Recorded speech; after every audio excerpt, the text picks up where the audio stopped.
Pengacara sekaligus konten kreator Sondang Tarida Tampu Bolon menanggapi terkait Bunda Korla yang dilaporkan oleh Farhad Abbas.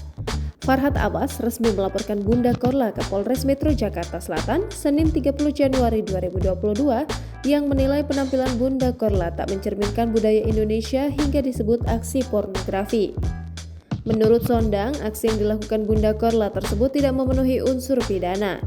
Namun jika memang hal itu membuat Farhad Abbas merasa tersakiti, Sondang pula tak melarangnya, dikutip dari TikTok @sondangtaritampubolon. Lebih lanjut atas tindakan laporan itu juga, Sondang menyarankan kepada Farhad Abbas justru memanfaatkan kedatangan Bunda Korla di Indonesia. Dirinya mencontohkan beberapa artis yang turut antusias menyambut kedatangan Bunda Korla ke Indonesia hingga melakukan podcast bersama. Meski begitu, Sondang juga mengatakan bahwa Bunda Korla ini sosok yang berasal dari Sumatera yang menjadi TKW di Jerman.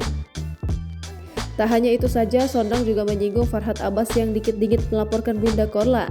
Menurutnya pihak kepolisian banyak tugas yang harus dituntaskan.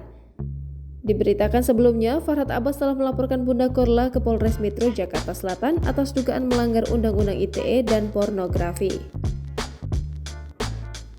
Jadi ini untuk semua orang juga ya, jangan dikit-dikit tuh lapor polisi, dikit-dikit lapor polisi. Pak polisi itu banyak kerjaannya, tahu, banyak hal yang harus dia tuntaskan ya. Oke, semangat.